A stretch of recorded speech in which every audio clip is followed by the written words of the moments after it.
ጉድ ዴቭና ሩታ ተፋጠጡ። ይሄ የተፋጠጡበትና ዴቭ ሩታ ላይ እጅጉን እየተቆጣ ነበር። ሩታ ደግሞ የእያንዳንዱን ስታስረዳውና እንዲሁም ደግሞ ስትነግረው ትንሽ ለመረዳት እየሞከረ ነው እንጂ መጀመሪያው እንዳያችሁት በጣም ተናዶ ምንድነው በዚህ ልክ ወንድን መፈለግ የሚባል ነገር በቃ እርሶት ብያለሁኝ። ለምንድነው ሰላሙን እየነሱት ያለው? እንዲሁም ሲደርሱብኝ ነው እኔ ያልፈለኩት ህይወት ወይም ደግሞ እንትን ያልኩት ህይወት ውስጥ አሁን ወደ ፍቅር የመጣሁት እነሱ ሰላሜን ስለነሱኝ በሄድኩበት ላይ እየተከተሉኝ ስለሆነ ነው። ይሄ ነገር ደግሞ እንዳይሆን መጀመሪያ ተናግሬ ነበር። እባካችሁ ሆኝ ተውኝና ከሀገር መውጣት አለብኝ፣ ከሀገር ሊውጣ እንዲሁም ደግሞ ተውኝና በቃ የራሳችሁ ህይወት ኑሩ ብዬ ስላልሰሙኝ አዎ ወደ ፍቅር ተመልሻለሁ ብለዋል። ስለዚህ እናንተ እግር ለእግር ወይም ደግሞ ስር ለስር እየተከተላችሁት ስለሆነ ነው ወደ ፍቅር እየሄደው። አሁንም ደግሞ ራሳችሁን አከብሩ። ሴት ልጅ ደግሞ ራሷ የሆነ ክብር አላት። ስለዚህ እናንተ እዚህ ጋር በምታደርጉትና እንዲሁም በምትሆኑት ነገር ሁላ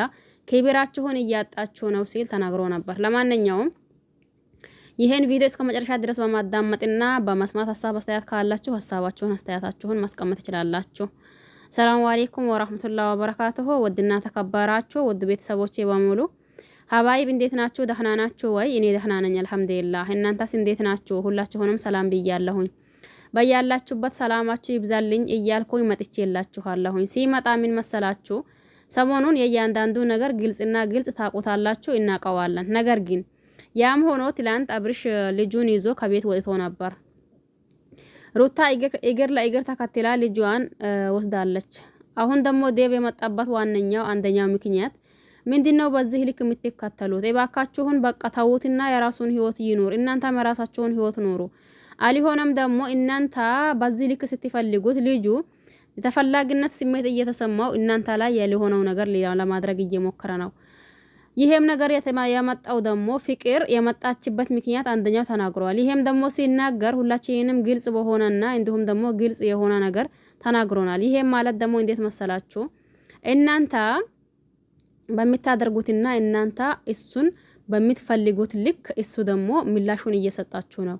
ስለዚህ እስቲ በቃ ትውት አድርጋችሁ ተውት።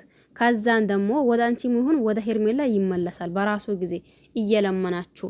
አሁን እናንተ ይሄንን ነገር ስታደርጉ እሱ የበላይነት እንዲሁም ደግሞ የመፈለግነት ስሜት እየተሰማው ስለሆነ በቃ ከሱ ራቁ ብሎ ዴቭ ተናግሮ ነበር። ነገር ግን ደግሞ በተናገረው ንግግሩ ሩታም ትሆን ሄርሜላ ያው ሊቆሙበት አልቻሉም። ሩታም አይ እያለች በአንዳንድ አማካኝነትና በአንዳንድ እንትን ወደ እንትና ማን ነው ወደ አብርሽ እየሄደች ነው። እንዲሁም ደግሞ ሄርሜላም በዛው ልክ ነበር። አሁን ደግሞ እጅጉን ተናደደውና እጅጉን ተቆጣው። አልፎ ተርፎ ደግሞ የሩታን እህት ጠርቶ የእያንዳንዱን ነገር እየተናገረ ነበር። ከዚህን በፊት አስጠናቅቄ ያለሁኝ እባክሽን ታይውና በቃ ራሱ በራሱ ጊዜ ፈልጎ ወደ አንቺ እንዲመጣ ታድርጊያለሽ። አሁን ይሄ ነገር እያደረጋችሁት ያላችሁት ጉዳይ ተገቢ አይደለም፣ ልክ አይደለም። በቃ እሱ እናንተን እንደረሳ ሁላ እናንተም ደግሞ እሱን እንደምንም አድርጋችሁ ለመርሳት ሞክሩ። ይሄም ሲላችሁ ራሱ በራሱ ጊዜ ተመልሶ ይመጣል ብሎ ተናግሮ ነበር።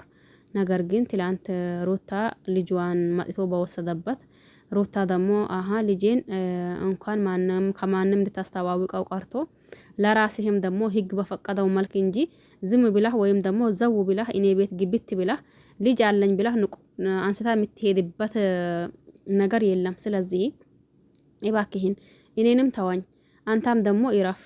እንዲሁም ደግሞ የራስህን ኖሮ ኑር። እኔ ከልጄ ኖሮውን ይኖራለሁኝ፣ አትድረስብኝ፣ አልደርስብህም፣ ከፈለከም ደግሞ አሳይሃለሁኝ ብላ ነበር ስትናገር የነበረው። ይህንን ያያው ዴቭ ደግሞ እንዴ ከዚህ በፊት እሱ ላይ እሱን እንዳትፈልጊ ወይም ደግሞ አጠገቡን እንዳትደርሺ በራሱ ጊዜ ራሱ ልጄ ወይም ደግሞ ምስቴ ብሎ እሪ ብሎ ራሱ ማይቶ ይለምነሻል። አንቺ እስከዛ ድረስ ዝም ብለሽ ልጅሽን ይዘሽ ተቀመጪ እያልኳት ሴትዮ ዛሬ ተነስታ አሁንም ወደ አብርሽ የምትሄድበት ምክንያት ምንድን ነው እያለች ነበር። ለማንኛውም ነገሩ ከባድ ነው። በነገራችን ላይ ብዙ ጊዜም እኛም ይሄንን ነገር ተናግረን ነበር። ምክንያቱም እነሱ ሲፈልጉትና እነሱ ሆነ ነገር ሲያደርጉ ያው ተፈላጊነት እንትን እየተሰማው እነሱ ላይ ደግሞ የሚያደርገው ነገር እጅጉን የሚያስጠላ ነበር።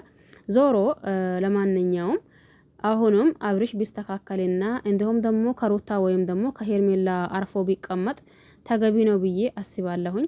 የእናንተን እናንተ ቢታቆቱም ነገር ግን እኔ ላይ የሚሰማኝ ይሄ ነው። አብርሽ አርፎ ቢቀመጥ እንዲሁም ደግሞ ቤቱን ልጁን ቢመራ ይሄ እና የልጁን እናት ይዞ ቢቀመጥ ሊሆነም ደግሞ አይ በቃ ብሎ ከሄርሜላ ቆርጦን አውቆ ቢቀመጥ ጥሩ ነበር። ነገር ግን ይሄንን አላደረገም። አሁንም በፍቅር ሊቆም አይደለም ሌላ ተዋንም ሴት አዲስ ሴት ይዞብን እየመጣ ስለሆነ እስቲ በሚመጣው እናያለን። ለአሁን ይበቃናል። እናንተም ሀሳብ አስተያየት ካላችሁ ኮሜንት ማስቀመጫው ስር ማስቀመጥ ትችላላችሁ። በያላችሁበት የአላህ ሰላም እንዲሁም ዝነት በረከት ርህራሄ ከእናንተ ጋር ይሁንልኝ እያልኩኝ በሌላ አዲስ ከምንገናኝ ድረስ ቸር ቆዩልኝ። ሁላችሁን አመሰግናለሁ። ለዚህ ቤት አዲስ ከሆናችሁ እንዳልኳችሁ ሰብስክራይብ ማድረግ አትርሱ። ነባር ቤተሰብም ከሆናችሁ ደግሞ ላይክ ሼር እያደረጋችሁ አበረታቱኝ። በያላችሁበት ሰላማችሁ ይብዛ። ቸር ቆዩልኝ። ባይ ባይ።